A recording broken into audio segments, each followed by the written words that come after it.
Cody's room. Right now, this is one of the last rooms that I have to 100% trim out. Some of the rooms have their windows done, some of the rooms have their baseboards done, some of the rooms have all of that done, but Cody's room doesn't have any of it done, and so it is time for us to start trimming everything out. The window, this ledge that we actually intentionally left so the kids have a place, all the baseboards, headers, everything in this room we've got to trim, and you're going to come along with me today for it.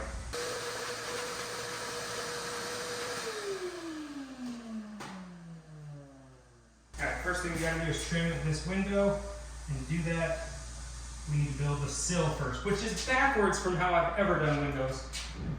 But now I'll never do them the same. And if you're wondering what I'm doing, I'm making square marks on my window. That's why I'm using a square. It's going to sit on the back there, and it's just going to tell me where that is going to go. So you take your square, set it back, line it up with this outer edge, make sure it's sitting square this way, and then you make your mark. Now, my friend who taught me how to do this, we would measure that mark, but what I don't understand is why would I measure from here to there when the width of the window, if we've gone square, is the exact same. So I don't waste my time putting my tape there, but I do mark it so I have a reference. The next step is mind-blowing. Best stud finder on the market. I'll link it in the description. Here's the greatest tip.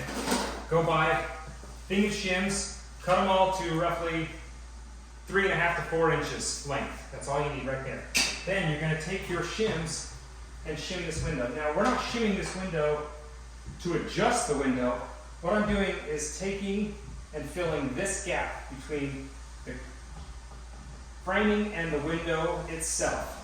And I need to fit a shim in there. Now I'm going to use the back part of the shim, the fattest part, so it tapers in to the window or into the room. And you want it to just kiss both. You don't want a gap. You want it to be touching your window and touching that, but not forcing anything. If it's forcing something, pick a different shim.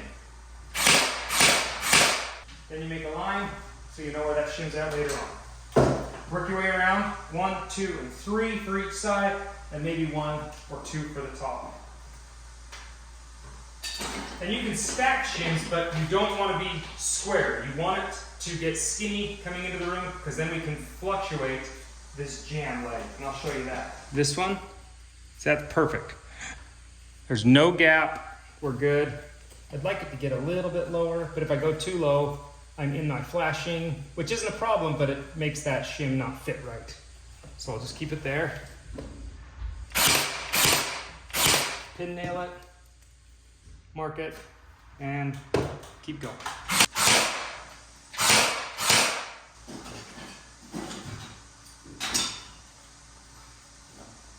And the whole reason we're doing this is because your window, in theory, is perfectly square when it comes from the manufacturer. But your framing may not be, and they may not be square together. So putting your jam to this and to this, these little lines will make it look off. So you do this part really quickly, and you kind of cheat this void. And a long time ago when we remodeled our first home, my friend came over and helped me with it, and he's like, oh, we cheat everything. And I was like, why do you keep saying cheat? What? I mean, stop saying that. But then I learned how to do more finish work, and it's like, oh, the whole point is to kind of cheat things a little bit so that things look square and feel square, because most likely nothing is.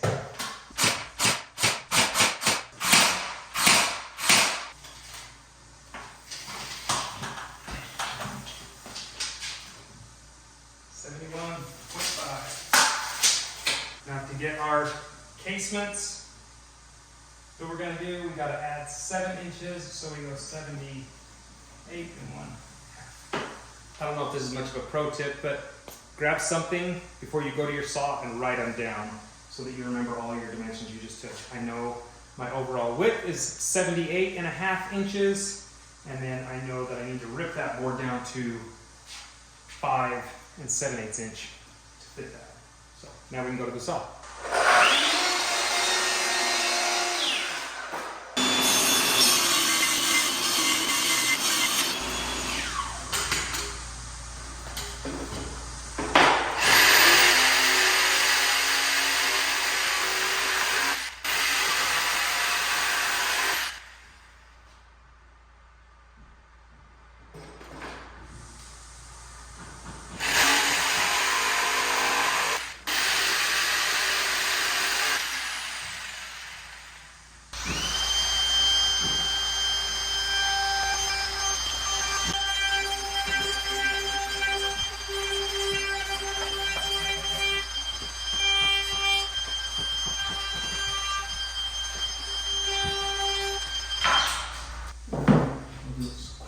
Test fit, make sure we're good.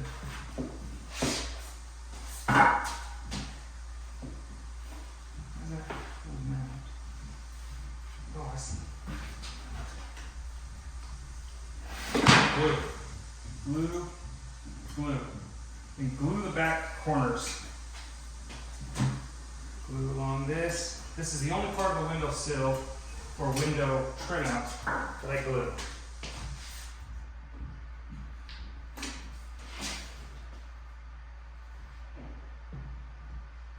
Set it in, line it up. When you get it lined up, drive one back in the back corner where your casing is actually going to sit on top of. You'll hide those nail holes.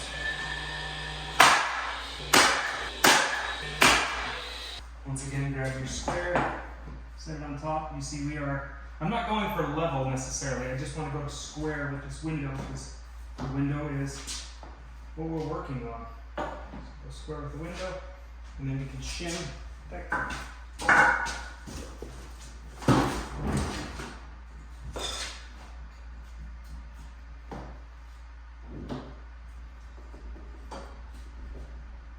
Okay, that feels good. In there.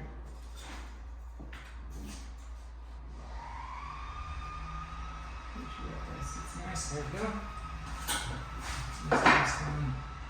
Sits nice, but it needs some reinforcing.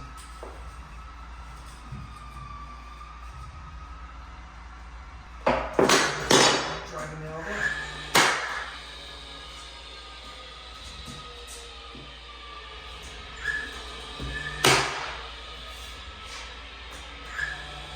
I'm just going to leave those shims for a while we're doing the rest of our jam. Here's the cool part. 44.5. 71.5 and change.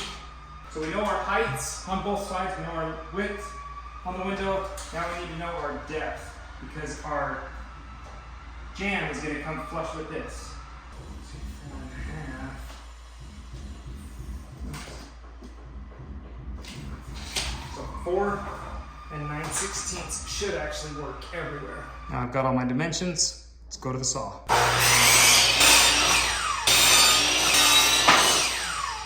On your material, if you just buy MDF, there are 2 different noses actually. This one is like a tighter nose, this one's an 1/8, and this one's a 3/16. And yes, that's only a 1/16 different, but this one feels more round, this one feels a little sharper. It doesn't really matter. If you really want to be as picky as you possibly can be and just have perfection, make sure you're keeping track of what side you're ripping off.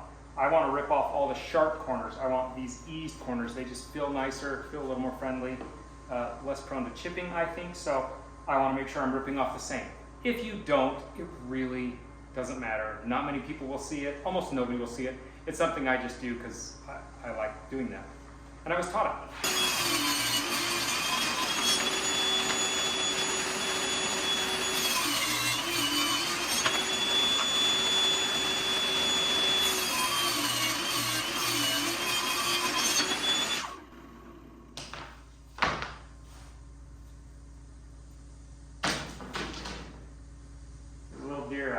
Well, hey little guy, I see you. You can hang around here all you want. There we go. This one goes to this side. I have to come and go that way.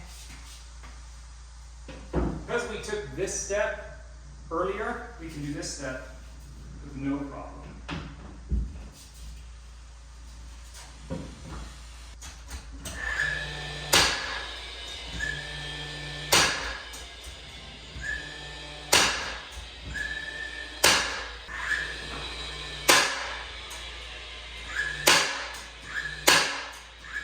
Alright, now one piece, we can lift the whole thing up. Set it right in place.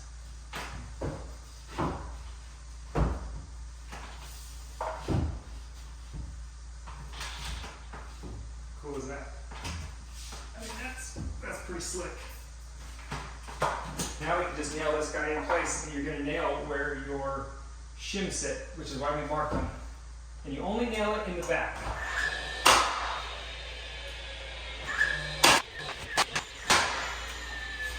Take our measurements here, which is 44 or 43 and 7/8, and add 3/16. So 43, 44 and 16. Okay, now we have our measurements.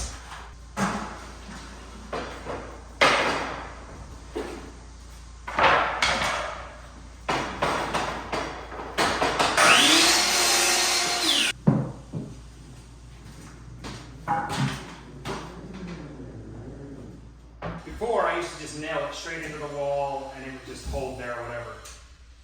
I've learned that if you want even reveals everywhere, nail casing to jam.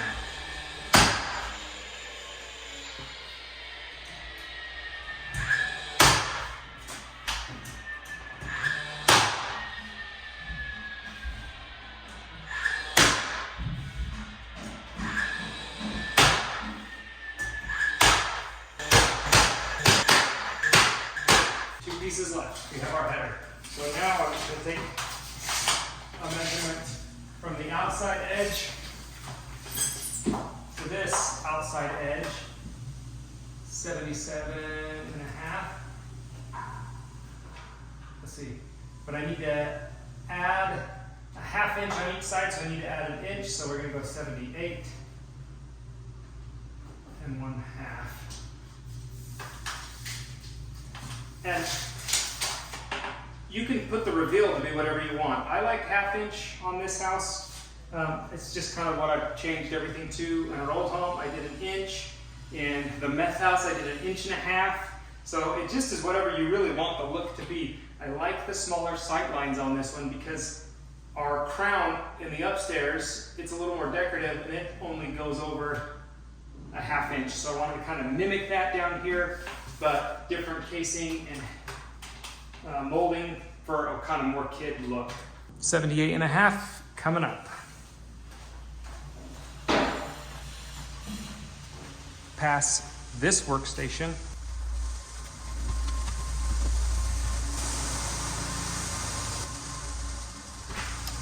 To this workstation. Everything we're doing downstairs is either 11/16 or 3/4, depending on what you can get your hands on, and on some of those it's iffy depending on where you're ordering them from. One thing I did order specifically was true 1 inch for the headers. I wanted those to feel a little more robust, so I went a full 1 inch, and there was a little bit of wait time, not much, like a day. Like really you're waiting for the company to get it. So that's what I went with. 3/4 roughly everywhere else to 1 inch header, so it gives that kind of big overlook. And this piece right here is a perfect reason why you want to nip the ends off and give yourself a nice square cut, because this has leftover primer on it that's gooped up. And yeah, I'm gonna router my edge, but the router won't ride perfectly along this, so it'll just be buggered up the whole time. Take the time, snip the tip.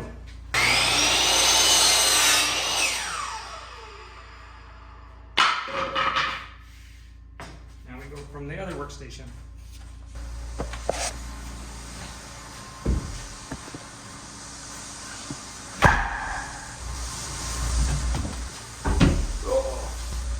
Back down to our router station. The only edges that I am routering are edges that sit exposed by themselves. Those are the ones I want eased over. So on the casing, where sat on the sill and it's gonna sit underneath this. We want that to be a sharp edge because you're never gonna fill the edge. You can't really touch it with your fingers. Any edges that can be touched with your fingers, we wanna ease those over.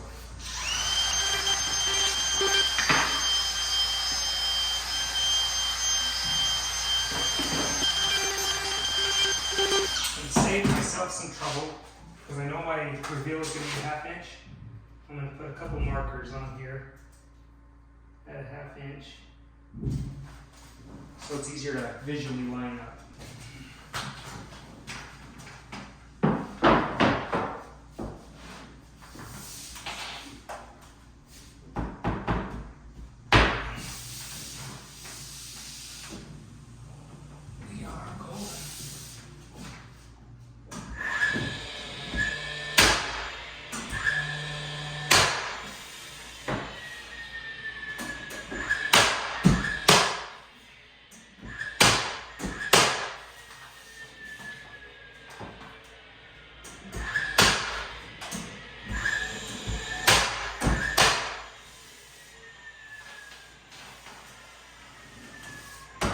Last step is this skirt.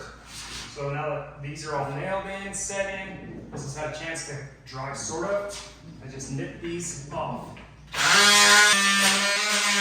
Now we're going to take a measurement at the bottom of our casing, because that's what we're needing, 77.5. And we want to go exactly to that, so that gives us that extra overhang. So 77.5.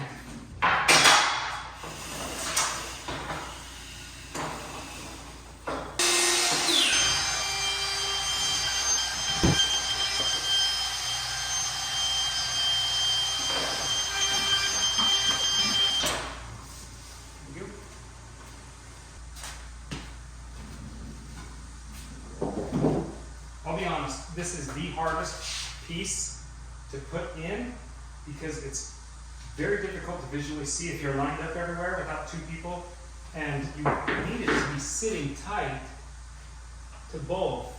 And it's just, I find it just to be a little bit of a pain to get that piece in right.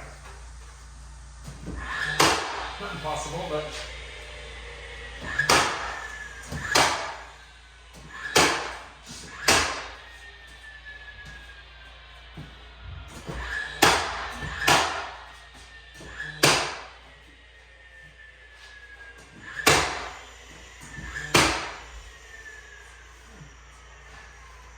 there you go. Now this window is cased and ready to go, and everything looks even. Your sight lines look nice, and I think that's the only way to do it. So if you're going to try casing a window on your own, the shim system is the only way to go,